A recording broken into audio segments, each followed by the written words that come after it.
जी अस्सलाम वालेकुम स्टूडेंट्स। बेटे कैसे आप? उम्मीद करता हूँ कि आप तमाम लोग खैरियत से होंगे। चलें जी, आज हम स्टार्ट करते हैं पाक स्टडी को। जैसा कि आपको बेटे मालूम है कि 3 डेज़ हमारी इस्लामिया चलती है और 3 डेज़ पाक स्टडी चलती है, ऐसे ही है बेटे। अच्छा, यहाँ पर आज हमने क्वेश्चन नंबर 2 कंप्लीट करना था।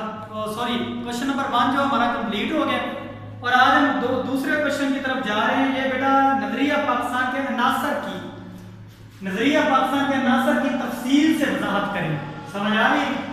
तो सबसे पहले तो मैं ये बताऊंगा कि नजरिया से मुराद क्या है।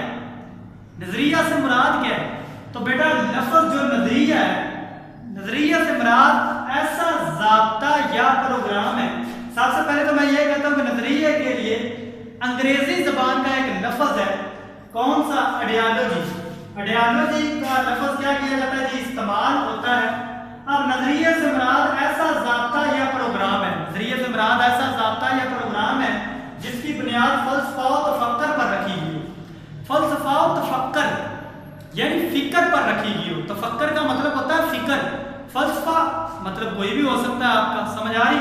फलसफा और तफक्कर पर रखी गई हो और इंसानी जिंदगी के मुख्तलिफ पहलू, मसलन बेटा वो सियासी भी हो सकते हैं, मुआशरती भी हो सकते हैं और तहजीबी मसाइल के हल के लिए कोई मंसूबा बनाया गया।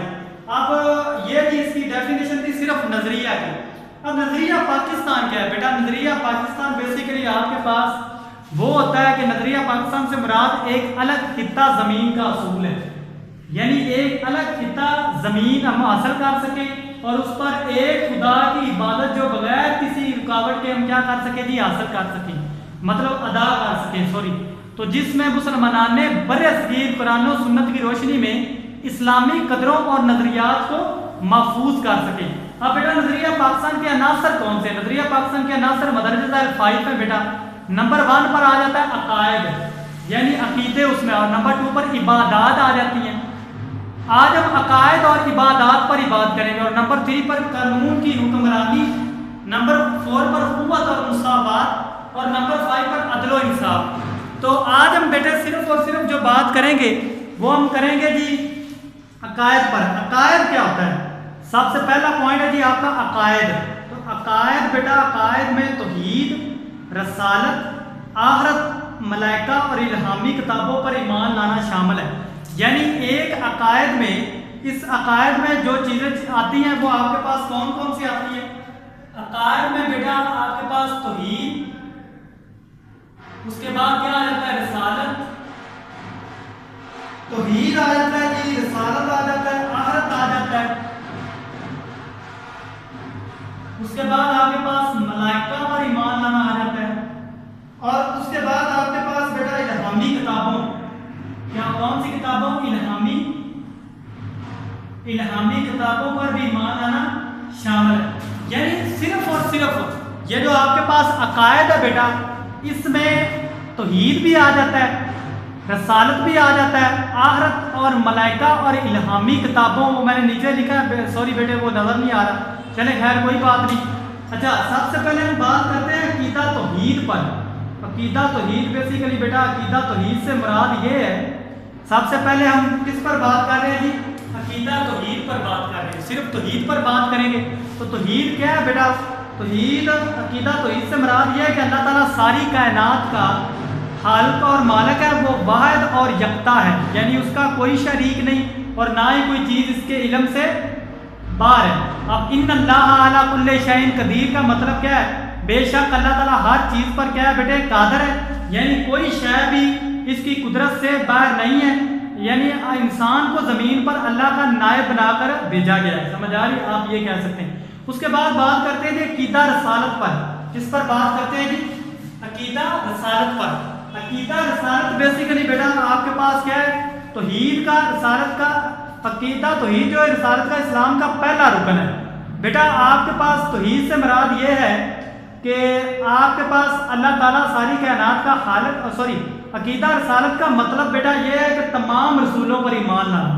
अकीदा रसालत का मतलब क्या है? तमाम रसूलों पर ईमान लाना। दायरा इस्लाम में आने के लिए बेटा लाजम है कि रिसालत को दिलो जान से तस्लीम किया जाए और किसी एतबार से इसमें कोई शक व शुबा ना किया जाए, कुरान मजीद और उस पर रसूल सल्लल्लाहु अलैहि वसल्लम को सरे चश्मा हिदायत मानना और हज़रत मोहम्मद सल्लल्लाहु अलैहि वसल्लम को अल्लाह ताला का आखिरी रसूल और आखिरी नबी मानना, ये ईमान रखना कि आप सल्लम के बाद कोई नबी नहीं आएगा, अकीदा रसालत का लाजमी जुजू है, और जो इसका इनकार करेगा वो बेटा मुसलमान नहीं हो सकता।